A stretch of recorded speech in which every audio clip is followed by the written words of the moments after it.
Hi, and welcome to the Psykhe podcast, where we discuss all things mindset, mental well-being, and living your best life. I'm your host, Hannah, and I'm a mindset and mental well-being coach and founder of Psykhe Coaching. Welcome, and we hope you enjoy the show.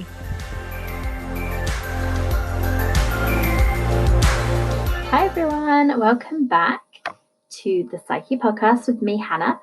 I hope you've had a great week and that you've enjoyed listening to last week's episode when we were joined by Henry and we were talking about men's mental health, which is a topic that I think is so important to talk about. And I gave some statistics last week about why it's such an important issue. And I just want to say thank you again to Henry for joining me and for all the work that he's doing. And I really enjoyed it and I hope you did as well. So you might be listening to this on Monday and be thinking the podcast doesn't normally come out to Wednesday. And that's because just as a trial, we're trying 2 episodes this week on a Monday and on Wednesday as usual. And later this month, we'll be trying it again another Monday, Wednesday. So I'd love to hear your thoughts, whether you like having 2 podcasts in a week or whether just the one on the Wednesday is enough. I know we've done a bonus episode before for Time to Talk Day. We've got another one. The one later this month is a bonus one, again, because of another specific day. And this week, we're just trialing it to see what you think. So I would really love to hear your feedback on the number of episodes in a week. And I'm joined this week by Tiffany, who is a sex coach. And we'll get into all of that in a little while. I just wanted to give a little disclaimer at the beginning that Tiffany and I talk a lot about female experiences of pleasure and sex, but there is a lot that we're talking about that would also be applicable to the male experience. And we also talk about, when we're talking about sexual interactions, from a heterosexual perspective. But again, a lot of it will be true from a homosexual, pansexual, bisexual experience. So although we are talking from that heterosexual stance, I just want anyone listening who doesn't have that experience actually to know that, sorry that we don't mention you in the episode, but that I think that there is a lot that is applicable just in any sexual interaction, or even thinking about self-pleasure or a solo experience, if you like. So I just wanted to put that out at the beginning and to thank Tiffany for joining me for this episode. And I hope you enjoy it, find it useful. I think it is such an important topic to talk about. And on the podcast, we like to talk about topics that are maybe not discussed as much as they should be. And I think sex, sexuality, pleasure is one of those topics that we tend to shy away from because it can feel awkward or embarrassing or shameful to talk about. And before I spoke to Tiffany, I did warn her, I'm British, it might be a bit awkward, and I think I mentioned that at the beginning of the interview as well. But I think we managed to get through it without it being too awkward. We were able to have a valuable discussion that hopefully you'll find some benefit from. So I hope you enjoy this episode. I hope you get a lot from it.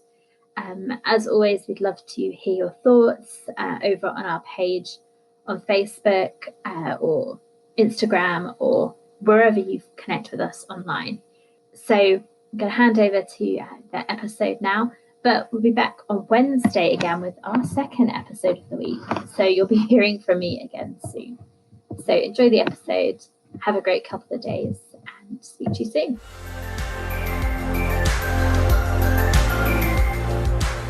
Hi everyone, and I'm really excited to introduce this week's guest, Tiffany, to you. So Tiffany, welcome, and if you could introduce yourself to the listeners and tell us a little bit about you. Sure, thanks for having me, Hannah. I'm so excited to be here. I am a Sexinista, which that means I really help elevate the conversation around sex and pleasure. And I left a corporate career about 9 years ago to start my company, Entice Me, to really challenge the stereotypes around sexual pleasure and the conversations that we have about sex and our bodies. And I know I've already said to you, being British, that might be a little bit awkward because, as you said, it's something that we don't really talk about that often. And how do people, when you tell people what you do, how do people receive that? It's usually one of two things. They either are just so taken aback, they don't know what to say, or they're very interested because I present myself very differently than what most people would think. I wear a little black dress. I have really feel like I'm elevating the conversation, but also the whole adult industry as a whole. And then people are like, oh, that's, when I start telling them about why I'm so passionate about it, and they're like, oh, that's so true. I believe that sex and intimacy and pleasure is really a birthright, and it's part of human nature. We need that to survive. And we talk about other activities in our daily life like eating, or but we don't talk about one of the most important things that affects not just our relationships but our life as a whole. Why do you think that is? Well, I believe that a lot of it comes from the women have been suppressed sexually, and to hold us down in our power. And if we, it's across all cultures and all religions and all societies that if women don't have pleasure, then they don't have the power. And I really believe that sex is power, and men know that. Yeah, it just makes me think. I can't remember the exact historical situation, but I remember reading about a situation where women went on a sex strike because they wanted to change something in their community. Oh. And their way of doing it was withholding sex from the men in their lives. And it was really powerful and it was effective in changing. So it's a really vague example because I can't remember the details, but it just shows that the power of it. And I'm thinking about the conversations about sex that I remember having, when I learned about it at school or as a child. And the conversation doesn't really seem to be about pleasure. I don't know if that's your experience as well. It's much more about safe sex, I guess, which is important. Yes, exactly. And that's what I really realized after I got out of a really narcissistic relationship and thought that I was just wanting more sex, but really I wanted better sex, and I didn't even know what that was, because all growing up, and especially as women, I think so much more than like teen boys, that we're taught that sex comes with consequences, that we're going to get a reputation, we're going to get a disease, we're going to get pregnant, and it's going to destroy our lives. And then when we get into a relationship, we're expected to have these wonderful sexual relationships, but we have been told all our lives that sex is pretty much bad, that something, and that we need to teach young women, especially, but all women, about the pleasure aspect. Because I think it's probably, I'd imagine, still very common that a lot of women haven't had an orgasm or don't know how to what works for them to have an orgasm. Is that the same that you're finding with the people that you work with?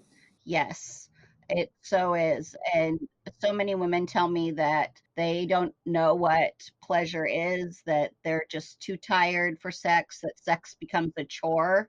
And I believe it's because they haven't had what really great pleasure is. And a lot of that comes that we've had so much shame around touching ourselves and having self pleasure, that it's really hard to explain to someone else what you like if you don't even know what you like yourself.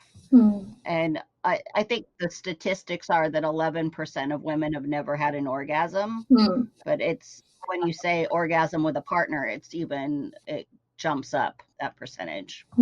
And do you find that a lot of women that you talk to don't engage in any kind of self pleasure? Yes, I do a lot of live events, and they're usually groups of like 3 to 10 people, and usually at least 1 or 2 women in each group have just never owned a sex toy or never masturbated. And if you look at, like, even I was talking to a group on Saturday, that even if you look at there's so many slang words for male masturbation, and there's no words for female masturbation.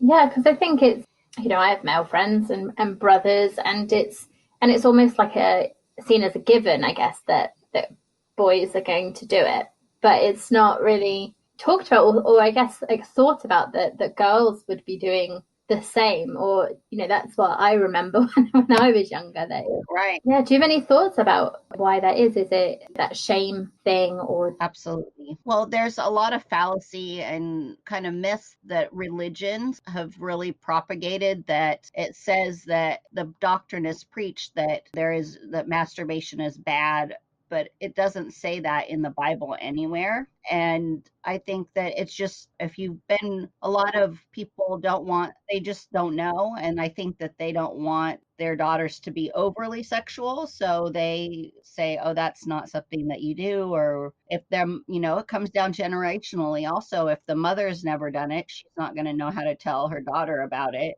And just having those conversations about sex anyway can be uncomfortable in your teen years. Yeah. Yeah, it can be quite. I suppose it depends on the parents and the relationship, and I guess their own view of sex and pleasure. But it's something that seems to have a lot of embarrassment around it, about having that discussion. But I think a lot of the times, again, if that conversation happens, it's not about pleasure, it is about that safety element. And for girls particularly, like you said, it's about being safe, it's about not being overly sexualized, and it doesn't seem to be about pleasure. And I think when I learned about sex, we had some very helpful books that were all about puberty and all of that kind of stuff. And they talked about the physical changes. They talked about, periods and what happens with the baby. I don't remember it mentioning pleasure at all. No, not at all. Here either. Like, not at all.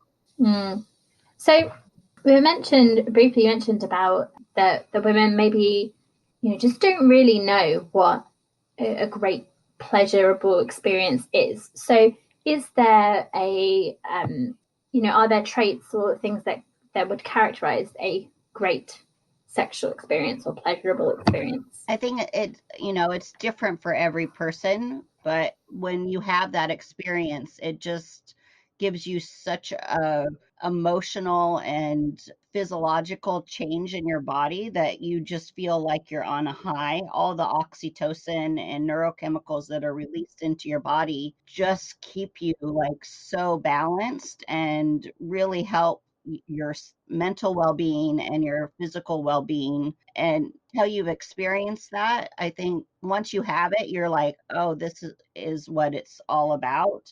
It's like, why hasn't anyone ever told me about this? That's how I feel. Like, what?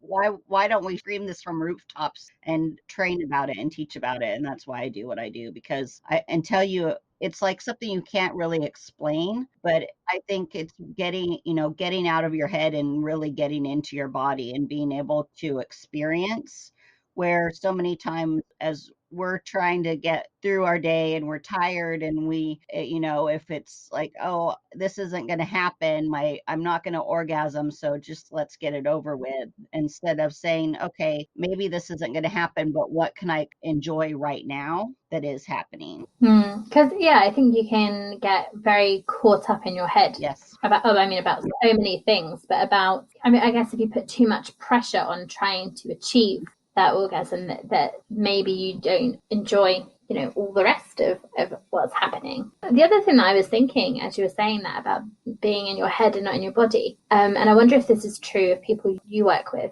that worrying so much about what you look like and how the other person feels about how you look, because I think from myself and from talking about sex with friends, that seems to be a big concern, that a lot of the time you're in your head because you're worrying about appearances or how you're perceived. Is that something that you found as well? Absolutely. And that I used to never even want to be naked around, even in a locker room or anything. I was so ashamed of my body.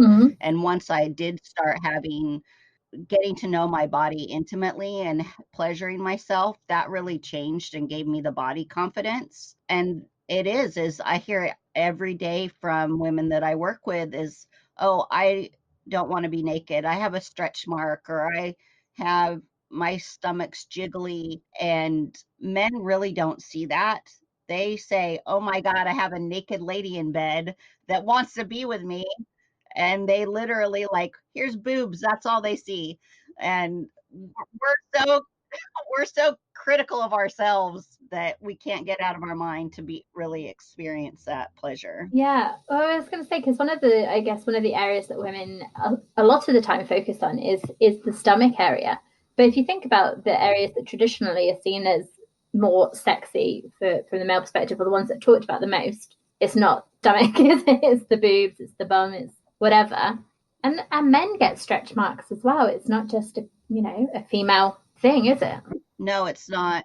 And I work with a lot of cancer survivors in my practice as well.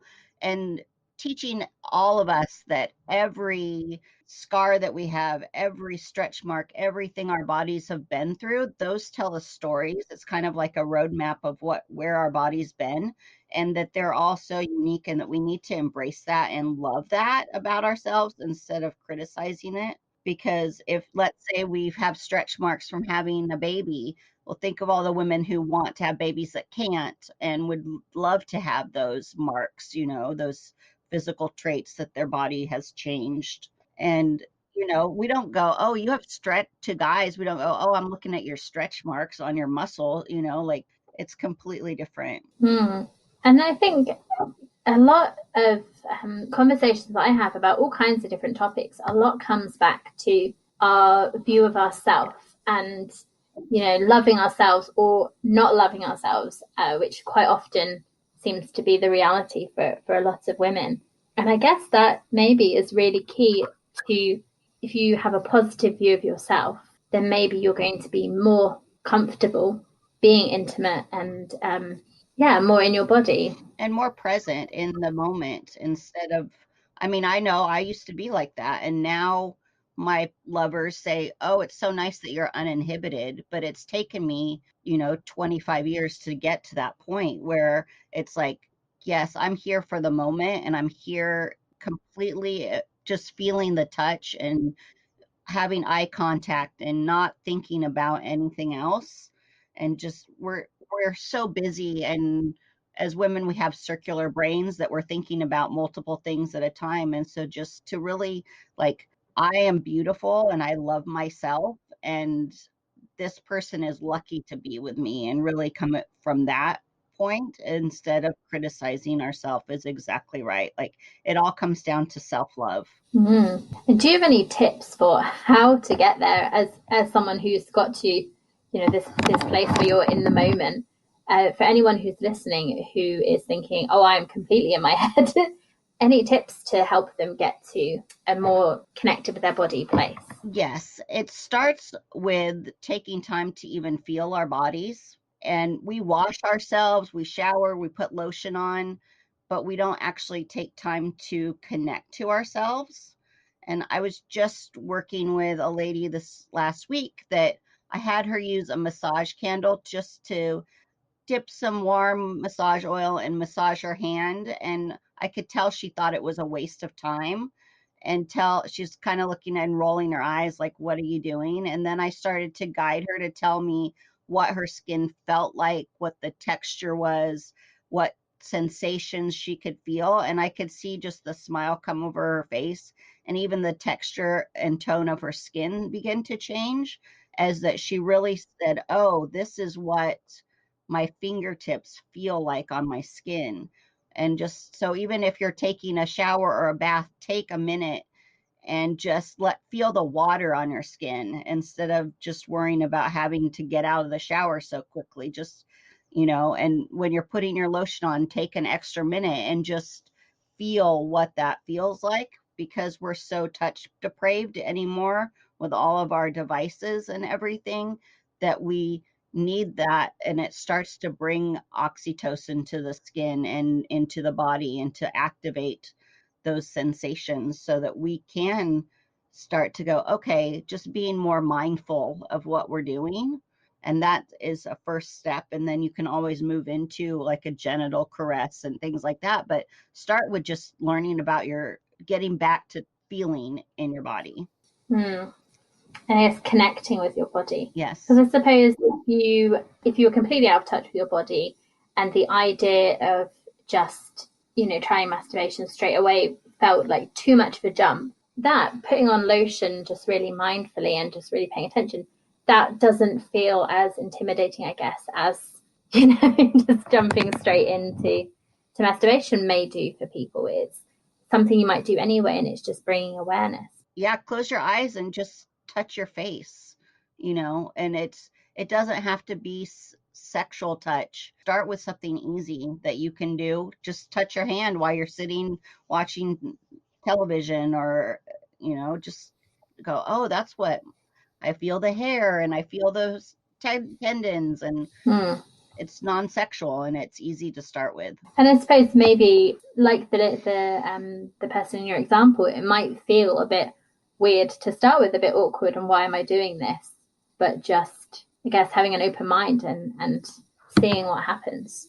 So how did you get started as a sex coach, or get interested in this area? Once I had my first orgasm, after I had gone on that journey to learn about my body and to really appreciate it, and then had that first orgasm, I literally was like, if everybody had more orgasms, we could have world peace, because it was so powerful to me. And like we talked about, that it wasn't ever something that I was taught about, the pleasure aspect. And from then on, I really wanted to teach people how to have these experiences. And I realized what it was doing for me is it was giving me such inner confidence that wasn't dependent on someone else, that for 20 years I wanted to do this. And finally I left my corporate career when I got so depressed and so much anxiety that literally my body was shutting down. And my doctor said, you need to find something else to do with your life, because you're probably going to either,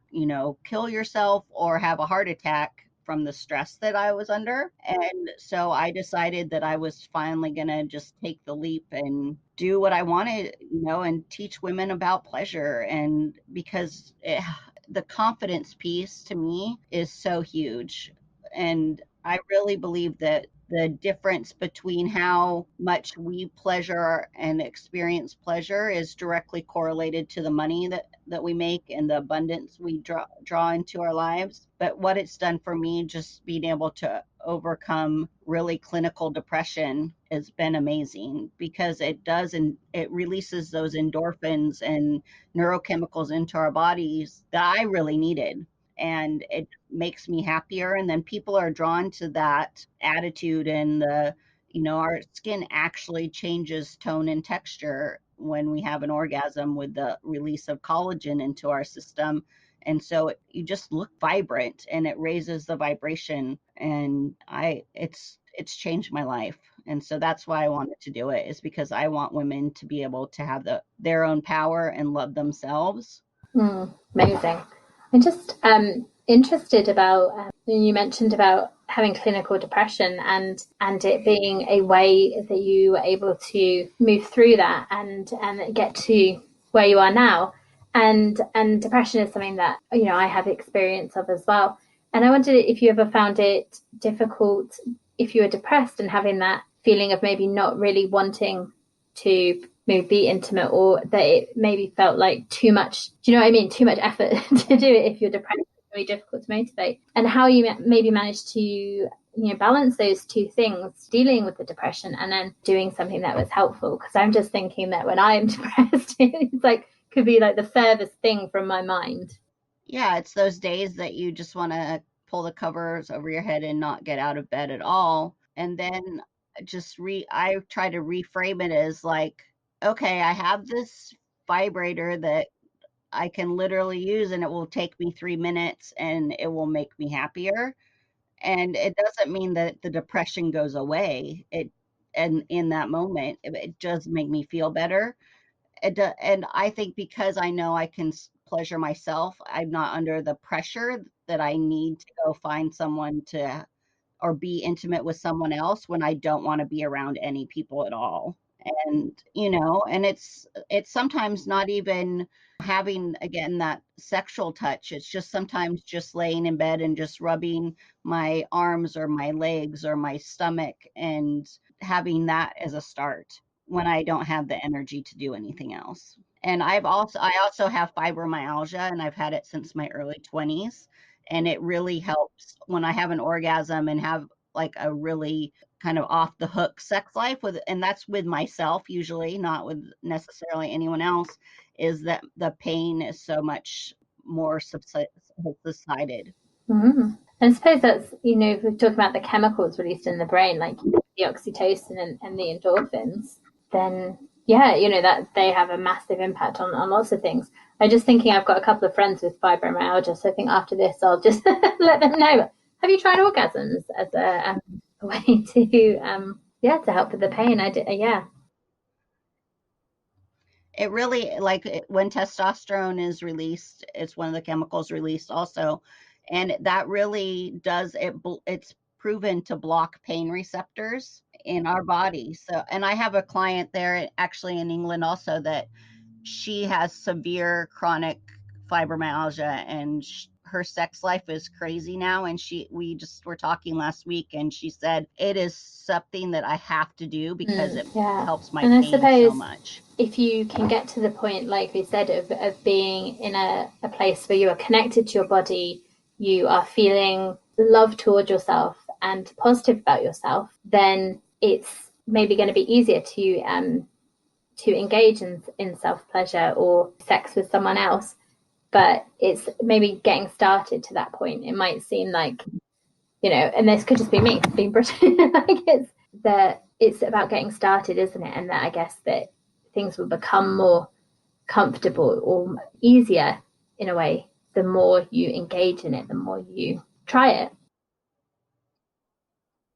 I have a 12-week course that take women through that process to start with just the non-sexual touch and just getting out of your head and why it's Amazing, because important and all of I've that. not really seen anything like that before, because I think it's still, you might sometimes get like a woman's magazine type thing that will have an article maybe about better sex, but to actually walk you through the process, I've not seen. So and what kind of feedback do you get from people who've been through your program?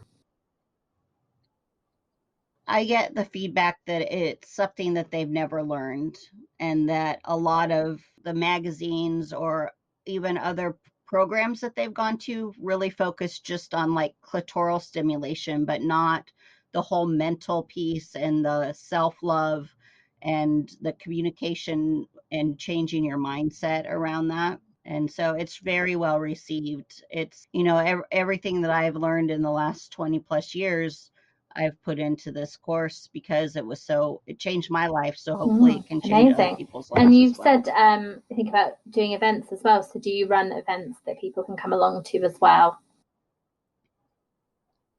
Absolutely. Yes. Thanks for asking. I have a retreat coming up in Aruba the end of April, and it's called Bringing Sexy Back, a deep dive into sensual self love.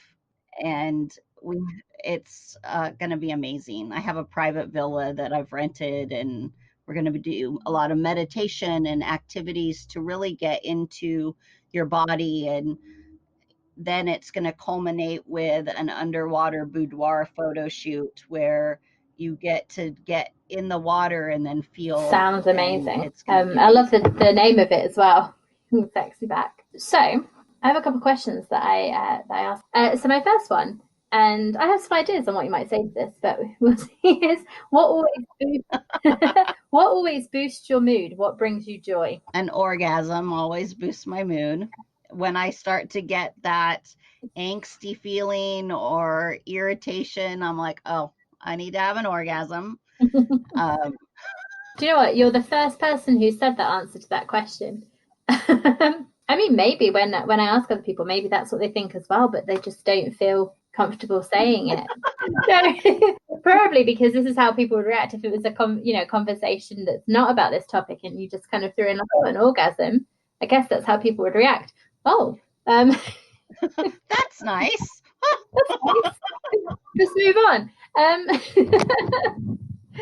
Well, do you find that if you say that, to people normally, do you get that kind of, oh, all right?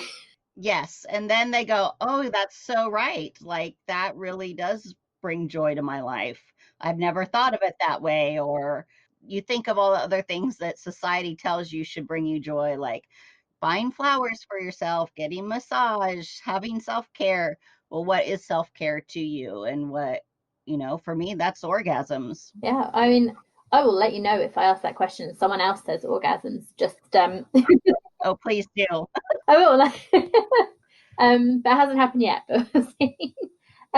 My next question is, what makes life meaningful for you? Helping other people experience pleasure and that self-love and self-confidence that they never even knew was possible.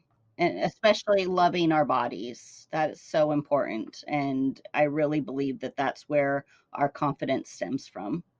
No matter what size we are, and I have this in like the brochure for my event, is that loving yourself at the size you are now or in the body you are now, not saying, oh, I should lose 5 pounds before I come on this retreat, or 10 pounds, or, oh, I can do it next year. But just, I weigh 100 pounds more than I used to, and I love my body now, and I didn't love my body then. Mm. Well, I think also sometimes our perception of our body is very out of touch with maybe how it actually is. And you have that experience if you look back at a picture from several years ago when you weren't happy and you're like, oh, I wish I looked like that now. Right. Yeah, I think even if you were at, what you've said is your ideal weight, if you haven't done that mental piece, like I said, then you're not going to be happy anyway. It's not about, what the external looks like, what shape, size, whatever, because yeah, if mentally you haven't done that work and if you're not happy mentally with yourself, then it doesn't matter what the outside looks like, does it? No. And with everything, all the magazines and airbrushing and Photoshop, the beauty standards are so unrealistic Mm. that it is very hard. I mean, there's young girls, they're saying girls as young as 6 years old have body image issues now. And that's just so sad to me, because that should be the time that you're just playing and having a good time and not worrying about what your body looks like. Where do you think that comes from? I think it's from seeing it everywhere, Instagram and Facebook and TV shows and models, and everything in society is about women's bodies. Sex sells everything, except for then we don't want to talk about sex. Yeah, which is so weird, isn't it? But I wonder also, I guess, if for young children, if their mother is also very conscious of how they look and maybe always on a diet or always, maybe voicing self-criticism, there's maybe an element of picking up on that as well, not just from the external, but Oh, yes. I'm so glad you brought that up, because I saw this happen with a friend's daughter, and that her mom was criticized, like, oh, my butt looks big in these pants. And the little girl was like, does that mean I have a big butt? There's, I don't know if you've seen it, but there's Dove, who are a sort of shampoo, body wash, body lotion company. They have a video on YouTube where they talk to young girls about, their body image, and they'll be saying, oh, like I have a big nose or whatever. And the mums, it's basically that I think they're watching, and I don't know if they talk to mums separately, but everything the little girl's saying is exactly the issues that the mum has that they talk about.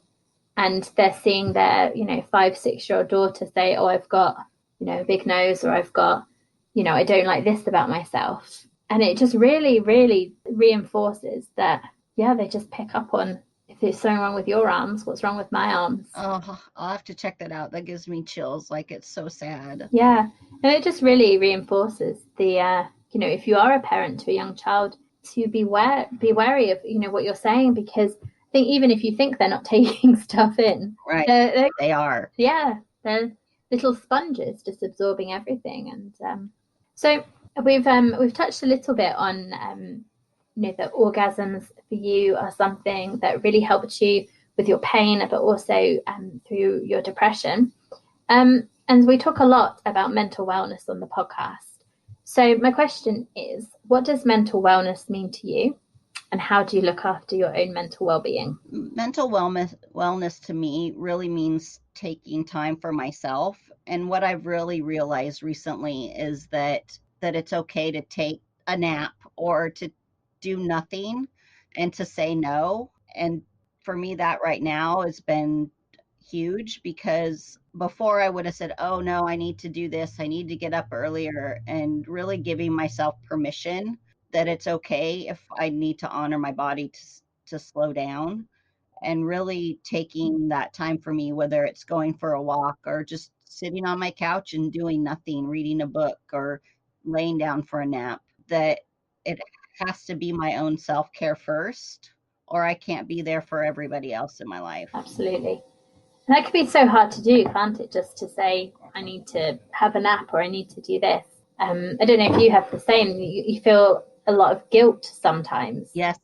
Oh, absolutely. Like, oh, I should be working. I should be doing this. I should want to go out on a Friday night. And now, nope, I just want to sit on my couch and do nothing. And that's okay. Yeah. I guess just giving yourself a break a bit, isn't it? And just cutting yourself some slack and not beating yourself up about the shoulds. I should do this, I should do that. And just checking in with yourself and thinking, what do I really need? And giving yourself that. Yes. Yeah, thank you for that. One of my other buzzwords I talk about a lot is mindset on the podcast, because I think it's so important for everything. So, could you describe your mindset? Excellent. My mindset, I believe, is I really try to keep that self-love front of mind, and then really keeping an abundance mindset, that there's enough, that I'm good enough, and that there's enough for everybody in the world, that there's plenty of business and love and for everyone, and we can change the world if we just change our minds, because I really believe in mindset as well, is that we have to have, as negative as I can be in the past or judgmental, is that I just have to keep my mindset positive in order to keep my life where I want it to be. And something that I do is I don't even watch the news or anything, because it brings me down. And so I just protect myself like in a bubble, like to keep my mind where it's supposed to be. I was going to ask if you find yourself, having a more negative mindset taking over, is there anything else that you do to try and shift back to that positive mindset? Yes, I do a modality called EFT, Emotional Freedom Technique. It's also referred to as tapping. And so with positive affirmations, and I have affirmations on my mirror every morning, and I say them, and I really focus on that and just like I can now, most of the time, if I get a negative thoughts coming in, I can stop myself and say, is this true? And then tap on it to say, to get it out of my body. Amazing.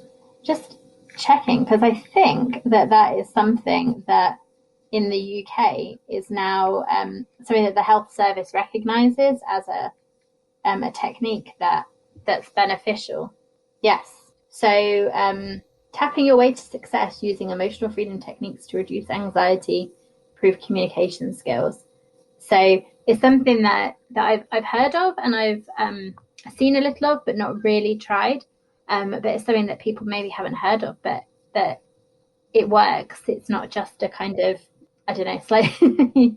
When I first heard of it, I thought it was really woo-woo, and I was like, yeah, whatever. And then I tried it, and it was amazing.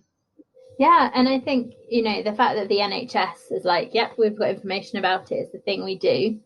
It's if it's recognized as something they offer, for anyone who's listening and thinking, what is that?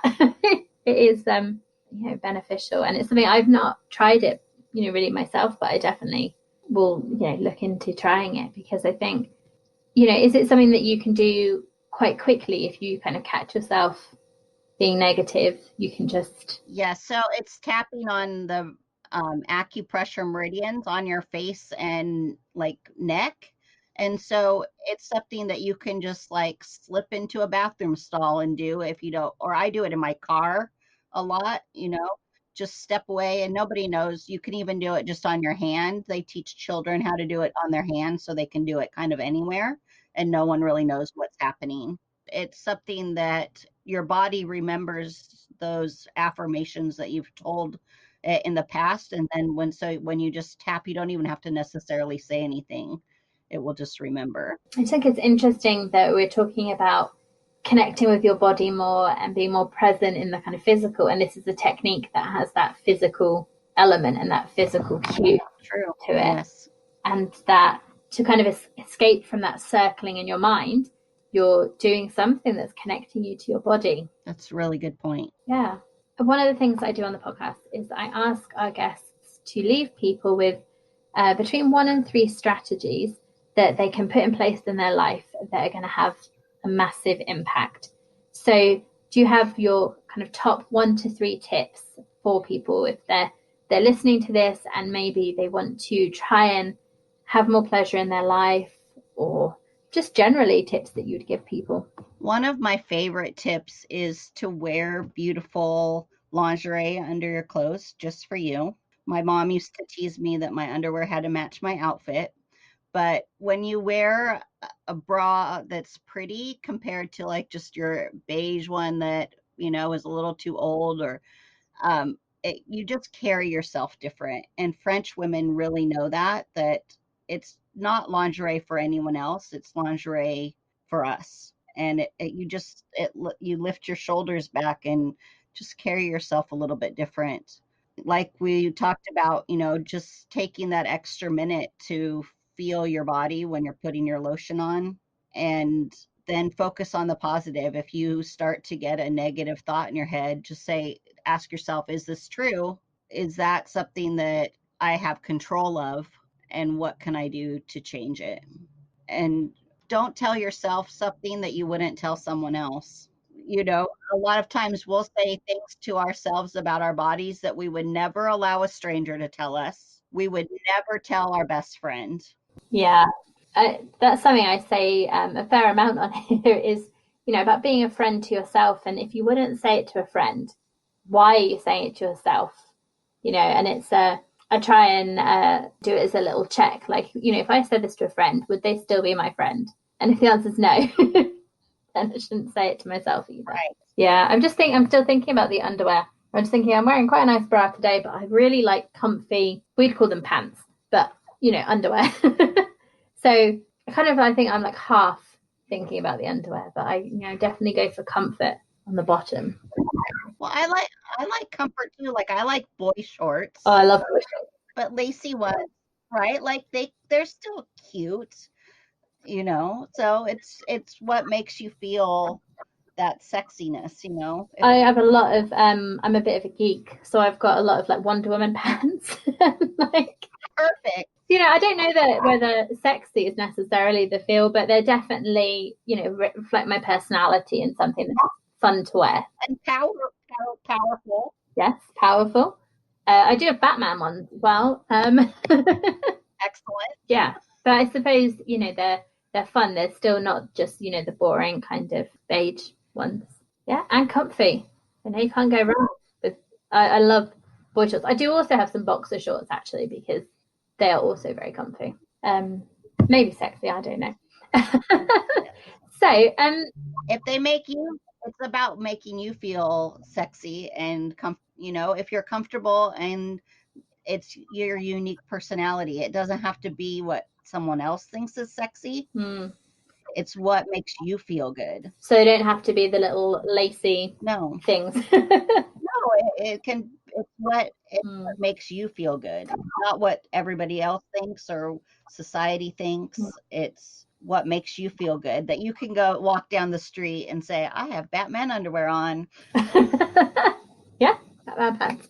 I was just thinking that's also true, I guess, for this whole conversation about pleasure, self-pleasure, connecting. It's about what works for you, isn't it? It's not just a one size fits all. This is the thing. It is, I guess, just figuring out for you what works for you, what makes you feel good. So we're all unique. No two people are exactly the same. Mm. And so it is about what is good for us individually. And that doesn't have to be the same today as it is tomorrow, even. It can change. And that's okay too. So if people would like to find out more about the work you're doing or find out about the retreat that you're running or your course, how can they connect with you? They can email me directly at tiffany@enticeme.com, or just go to enticeme.com and find all of our contact information there. I can also send you links to the retreat, and I will offer, I have an audio that's kind of like a guided self-touch audio that's a free download, and it's non-sexual, just to kind of close your eyes and get back into your body. Amazing. And we can put a link to your website in our show notes as well, so people can access it there. Okay, great. But thank you so much, Tiffany. I really enjoyed talking to you. I found it really enjoyable and not awkward. I'm glad. And, I might, who knows, next time someone asks me what boosts my mood, maybe I'll be the person that throws orgasm in there just to see how people react. I love that. Depends who it is. Maybe not at work, but yeah, thank you so much. And, I'm sure people listening will have got a lot from this conversation and hopefully will feel more confident, exploring and seeing what works for them. So thank you so much. Thank you so much, Hannah. I enjoyed it so much.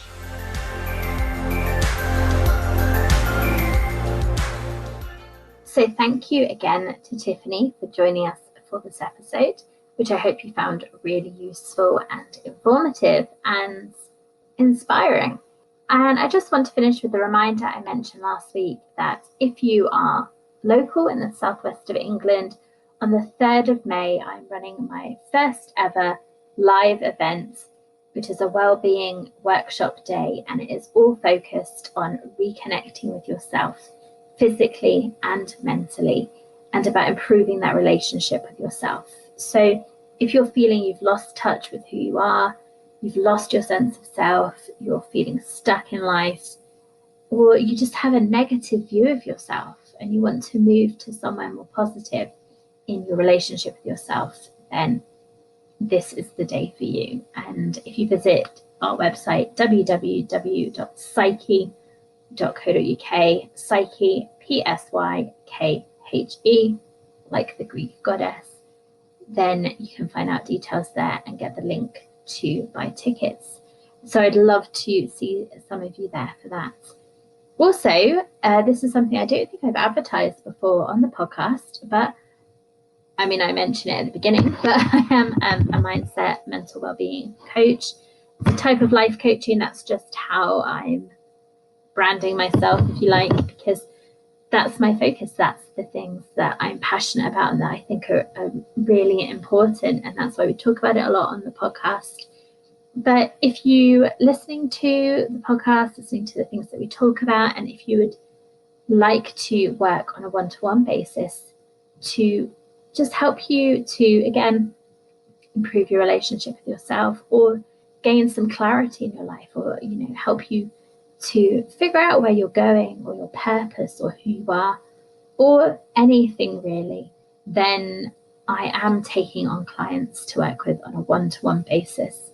So again, you can visit the website to find out more about that, or you can email me directly, Hannah with a H at the end, HANNAH at Psykhe, PSYKHE.co.uk, and find out more about working with me.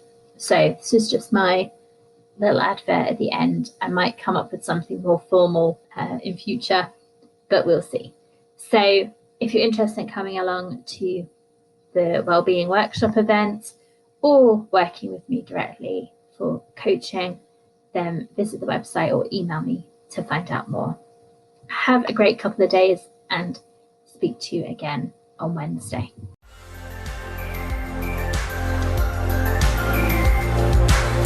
So that's everything for this episode.